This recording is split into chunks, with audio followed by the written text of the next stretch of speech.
लोकमत media परिवार द्वारा आयोजित इस राष्ट्रीय अंतर धार्मिक सम्मेलन के अवसर पर मंच पर उपस्थित भारत सरकार के वरिष्ठ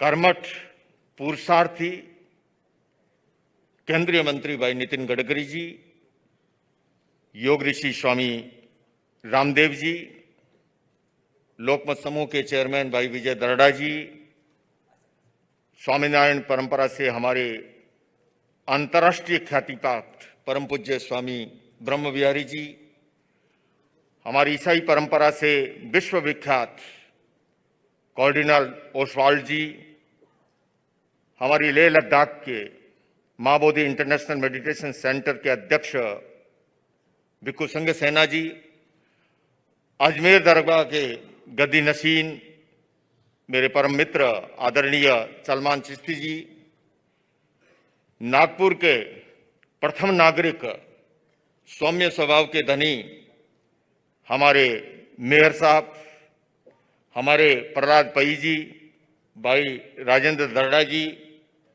यहाँ के जनप्रतिनिधि, उपस्थित बंधु और बहनों, आज पूरी दुनिया में अगर हम दृष्टिपात करें,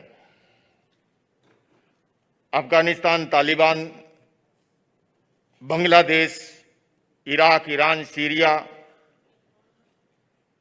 तो जिस विचार की आज सर्वाधिक आवश्यकता है, उस विचार को नागपुर की धरती पर प्रत्यक्ष प्रकट करने के लिए मैं बधाई और साधुवाद देना चाहता हूं भाई विजय दर्डा जी को।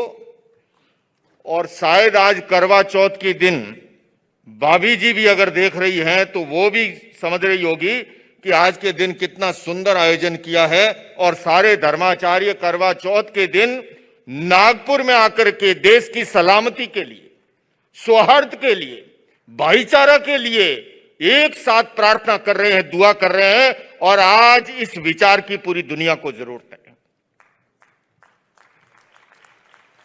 बंधुओं और बहनों, हम लोग भाग्यशाली हैं। जिस भारत देश में हमने जन्म लिया,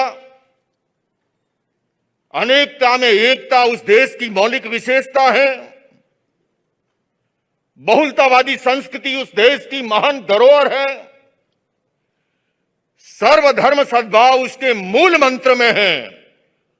और मेरा यह भी परम सौभाग्य है कि मुझे जैन परंपरा में भगवान महावीर का जो विचार मिला, अनेकांत दर्शन, जिसे शादवाद दर्शन भी कहते हैं, उस अनेकांत और शादवाद का हार्द यही है कि हम अपने अस्तित्व की तरह दूसरों के अस्तित्व को स्वीकार करें। हम अपने विचारों की तरह दूसरों के विचारों का भी आदर करें।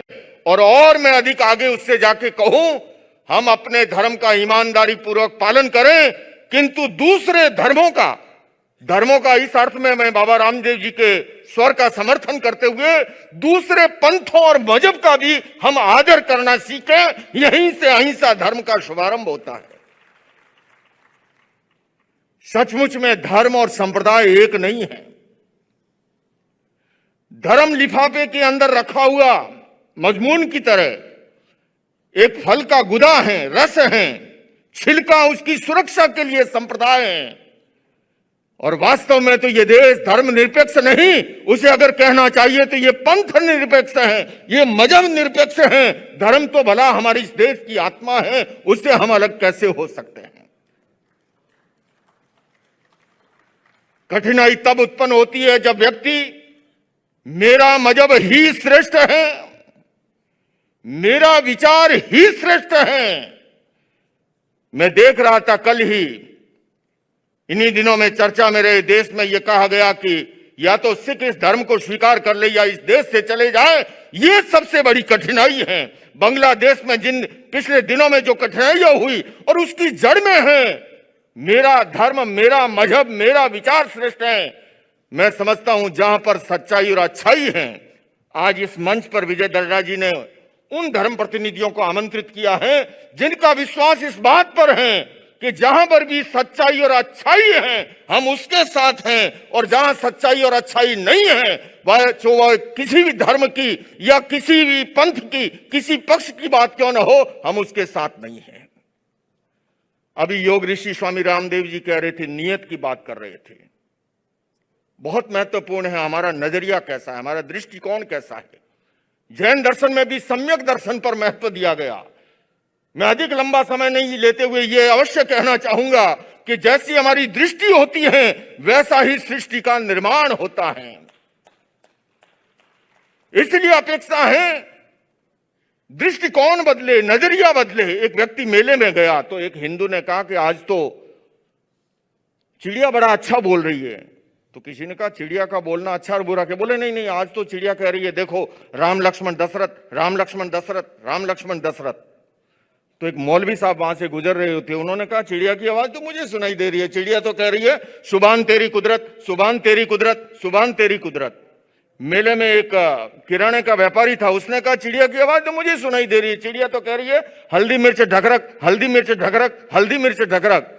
तो एक तरकारी वाला, सब्जी वाला गुजर रहा, उसने कहा चिड़िया की आवाज मुझे सुनाई दे रही है, चिड़िया तो कह रही है गाजर मूली अदरक, गाजर मूली अदरक, गाजर मूली अदरक। एक पहलवान गुजर रहा था, उसने कहा चिड़िया की आवाज मुझे सुनाई दे रही है, चिड़िया तो कह रही है दंड मुदगल कसरत, दंड मुदगल कसरत, दंड मुदगल कसरत।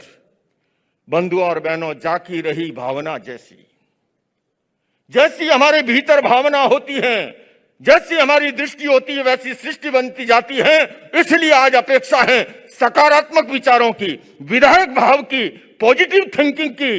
अगर हम नकारात्मकता को छोड़ दें, हमारी दुनिया और अधिक खूबसूरत बन सकती है।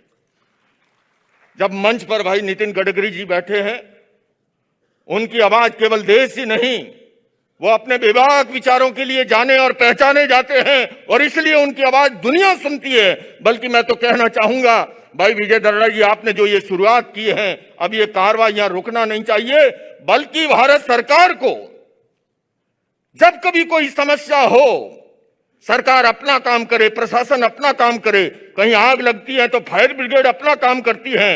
ये धर्मगुरु जो हैं, ये शांति दूत हैं। कहीं भी समाज में समस्या हो, क्योंकि युद्ध, हिंसा और आतंकवाद किसी समस्या का समाधान नहीं है। वार्ता के द्वारा, संवाद के द्वारा, पीस थ्रो डायलॉग के द्वारा हर समस्या को सुलझाया जा सकता है।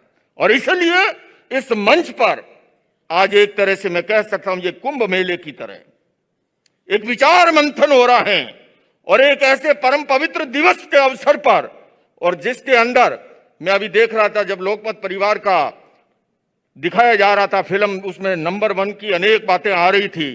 इस मंच पर भी एक एक शख्सियत वो है अपने अपने धर्म की, जो निश्चित रूप से नंबर 1 की तरह पूरी दुनिया के अंदर, और वो धर्माचार्य हैं जो एक एक 20-20, 30-30, 40-50 कंट्री में जाकर के उन्होंने अलख जगाई है।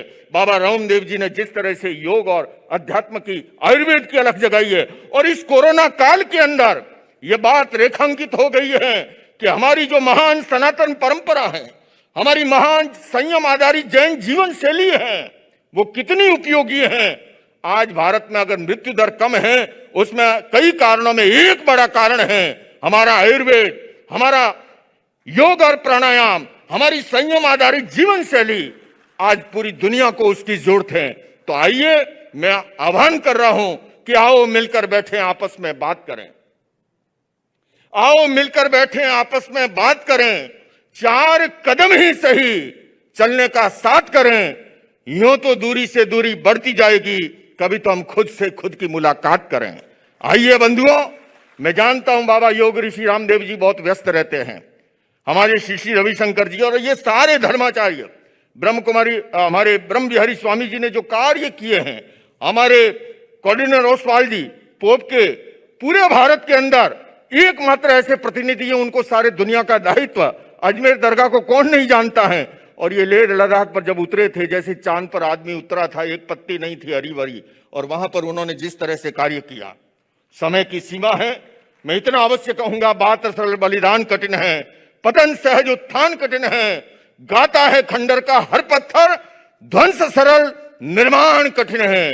तो आइए बंधुओं, लोकमत परिवार ने जो निर्माण के लिए, जो सृजन के लिए, जो उत्थान के लिए, और मेरा ये परम सौभाग्य रहा कि विरासत में मुझे जैन दर्शन मिला जो अनेकांत और शादवाद की बात करता है, और उस महान धर्मगुरु के हाथों दीक्षित होने का अवसर मिला जिन्होंने एक नारा दिया था, इंसान पहले इंसान फिर हिंदू या मुसलमान। मैं समझता हूं आज उसकी जरूरत है, हम पहले इंसान बने, पहले आदमी बने, और उसी आदमियत और इंसानियत के लिए मैं अपनी बात खत्म कर रहा हूं।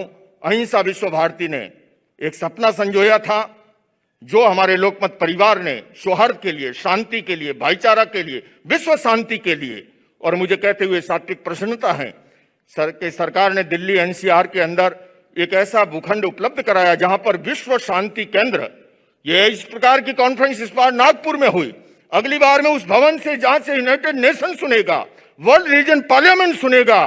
तो आज जो दर्रा जी ने क्रम शुरू किया है उसी विश्व शांति केंद्र की प्रथम प्रतिकृति जो है मैं उन्हीं को सौंप रहा हूं। जैसे उन्होंने अबू धाबी के अंदर प्रतिकृति देखी, आज उनके हाथों जब इस मंच पर है वह विश्व शांति केंद्र की प्रतिकृति की प्रथम प्रति मैं समर्पित कर रहा हूं इन्हीं शब्दों के साथ महान धर्माचार्यों के हाथों में लोकार्पण के लिए। ओम अरहम।